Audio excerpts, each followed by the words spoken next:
မင်္ဂလာပါတစ်တူဒီကြော်ဖို့အတွက်အရင်ဆုံးကျွန်တော်တို့တစ်တူဒီကိုအခွန်နှွာပေးရပါမယ်အခွန်မနှွာခင်အရင်ဆုံးရေတန့်တွေကိုစားအနှဲငယ်ထည့်ပြီးတော့ရေဖြော်ပေးထားပါအခွန်ခွာတဲ့အခါမှာအခုလိုမျိုးအသားပါတဲ့ထီအောင်ထူထူလေးခွာပေးပါအဲ့ဒါမှကျွန်တော်တို့ကြော်တဲ့အခါမှာဖန်မနေပဲလုံးဝကိုစားလို့ကောင်းမှာပဲဖြစ်ပါတယ်အခုလိုအခွန်ခွာပြီးတဲ့ချက်ချင်းစားရည်တွေကိုစိမ်ထားပေးရပါမယ်စားရည်နဲ့ချက်ချင်းစိမ်ပေးထားမှကျွန်တော်တို့ရဲ့အတီးကမမဲသွားမှာပါအတွင်းထဲထိအရသာတွေဝင်အောင်လို့အခုလိုမျိုးအပေါ်ယံလေးကိုပေါက်သွားပေးပါအသီးကိုဓာလေးနဲ့ပေါက်ပြီးသွားပြီဆိုရင်တော့စားရည်နဲ့15မိနစ်လောက်စိမ်ပေးပါဒါကတော့15မိနစ်ကျွန်တော်ပြည့်သွားလို့ရေညှစ်ထုတ်ပြီးတော့ဆေးထားတာပဲဖြစ်ပါတယ်စီလေးပူလာပြီဆိုတော့မှအသစ်တူသီးကိုကြော်ပေးသွားပါမယ်တစ်တူသီးကိုအခုလိုစီပူမှာကြော်ပေးလိုက်ခြင်းကပထမအချက်ကတော့ကျွန်တော်တို့အတွင်းထဲအသားတွေအထီအောင်အရန်ဤပြီးတော့စားလို့ကောင်းပါတယ်နောက်ပြီးတော့အဖန်ရည်တွေထွက်သွားပါတယ်ကြော်ပေးခြင်းကကျွန်တော်တို့ပို့ပြီးတော့စားလို့ကောင်းစေပါတယ်ကြက်သွန်နီလေးပို့ထည့်ပြီးတော့စီတက်ပေးသွားပါ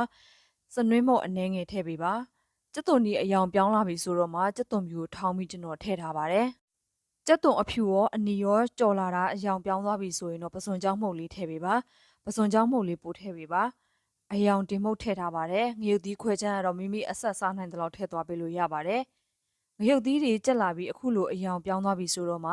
ငပီစိန်သားရင်နွေးဖြောထားတာလေးကိုကျွန်တော်တို့ထည့်ပေးရပါမယ်။အရသာအတွက်ချုံမုတ်အနှဲငယ်နဲ့အရသာမုံငါးငါးပြားရည်တို့ကိုထည့်ထားပါတယ်။အားလုံးအရသာအနေတော်ပဲဆိုရင်တော့ကျွန်တော်တို့ကြော်ထားတဲ့တစ်တူသီးကိုအခုလိုမျိုးထည့်ပေးသွားပါ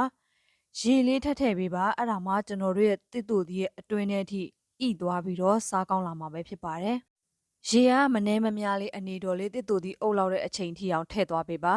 တစ်တူသီးကိုပုံမှန်ချက်နေကြအတိုင်းငပိချက်ပဲချက်စားကြတာပါအသီးကိုပေါက်ပြီးတော့အခုလိုမျိုးအလုံးလိုက်ကြော်ပြီးတော့ငပိချက်ရောကြော်စားကြည့်ပါအရန်ကြီးကိုစားလို့ကောင်းပါတယ်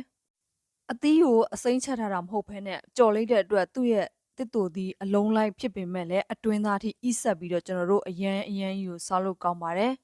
အသီးရဲ့အတွင်းသားထိကိုလည်းဣဆက်ပြီးတော့အရသာတွေဝင်ပါတယ်အခုလိုမျိုးအလုံးလိုက်လည်းဖြစ်ပြီးတော့တခါမှလည်းတစ်တူသီးကိုမကြော်စားဘူးဆိုရင်တော့ကြော်စားကြည့်ပါလုံးဝ special ထမင်းစားလို့ကောင်းပါတယ်အားလုံးကိုကျေးဇူးတင်ပါတယ်